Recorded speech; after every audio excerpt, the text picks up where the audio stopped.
Hey everyone, this is Joe with the Historical Society, and today we're going to be talking about Warrenton back in the summer of 1862, specifically September. So what's going on in September of 1862 in Warrenton is we're just a few days removed from the Battle of Second Bull Run. And what's happening is about 1,500 to 2,000 Confederate soldiers were being moved into this town from the battlefield, and every home, church, courthouse, store, they were all being made into makeshift hospitals, and all the women in town were caring for the wounded Confederate soldiers. Anywhere between 40 to 50 soldiers were initially dying a day in this town, and they were buried in the Warrenton Cemetery with wooden headstones. We'll talk about that a little bit later. It's an interesting one. So, why is 1862 important in Warrenton too? Well, like I said earlier, that's the crossroads of Warrenton. And what do I mean by that?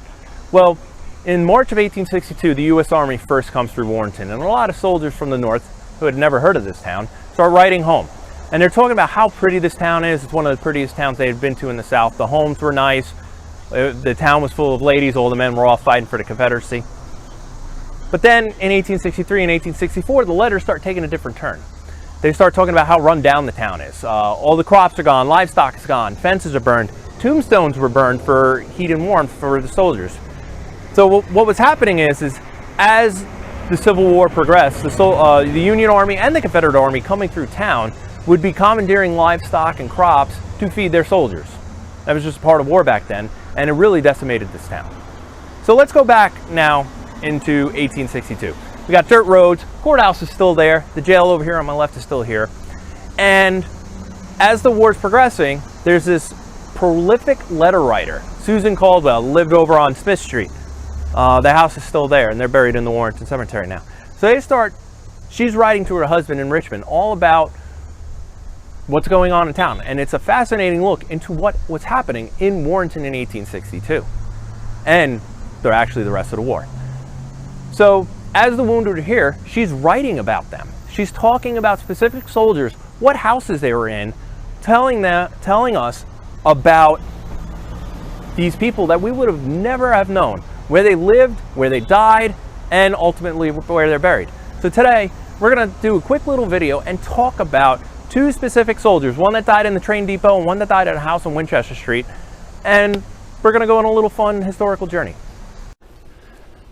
So here we are at the train depot, and back in 1862 this was also used as a hospital for wounded soldiers, and apparently a lot of them were from South Carolina, Charleston to be exact. This was a very busy area. The trains were coming in and out all the time, and it was used by both armies.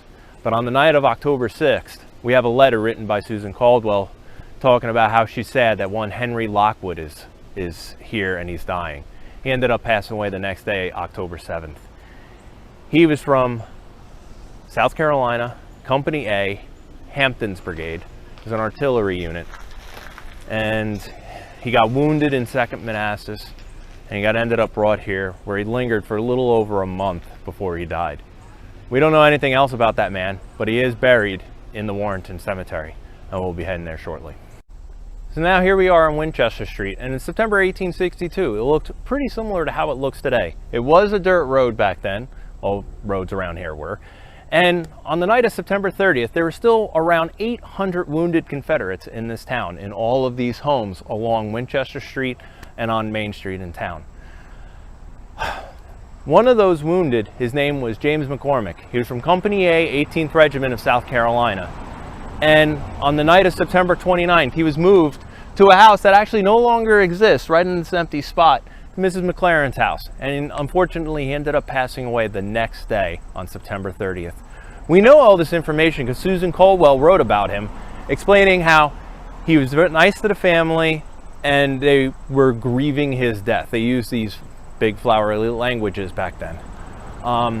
Also, during this time, in the month of September and October, when all the wounded were here, the U.S. Army would come in, and anyone who was recovered enough to go to prison was ended up taken to prison. So that's definitely an interesting thing.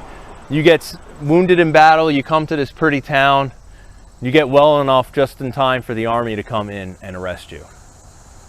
We're going to head our way to the cemetery now, our last stop on this little video, and we'll talk about the men who are there. So here we are in the Warrenton Cemetery, standing in front of the monument for the Confederate dead. And like we said earlier in the video, in the winters of 1863 and 1864, the Union soldiers that were camped around this area were taking the Confederate gravestones, which were made out of wood, and using them for firewood. They were using them for heating and cooking. So eventually, the names of everyone that was buried here got lost to time. So the town, a couple years later, ended up taking all the Confederate dead, making a mass grave, which we believe is underneath the monument, and putting the monument on it. And all the names are just now lost. Until a couple years ago when the names were found again, which is a fascinating story and is going to be on another video that we're working on soon. But anyway, because of those names, we were able to verify that James McCormick and Henry Longwood are buried here. They are buried here, far away from their South Carolinian homes. And this kind of brings the story to Warrenton to a close. It's interesting, 1862, the beginning of the year, the U.S. Army wasn't anywhere near here. The Confederates still controlled the town. But as the year progressed, the U.S. Army came in, houses started to get ransacked, enslaved people started to seek their freedom seekers, as we call them. And then all these people from South Carolina, North Carolina, Georgia were coming here to fight these big battles. And they ended up staying in these houses, recovering, many of them dying here, never to go home again. So, 160 years ago, this coming weeks and the next couple of months, think about the people around here, watch this video, come to the cemetery. It's actually a really cool place.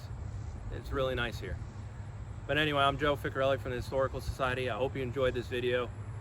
Hopefully there'll be more like this coming soon.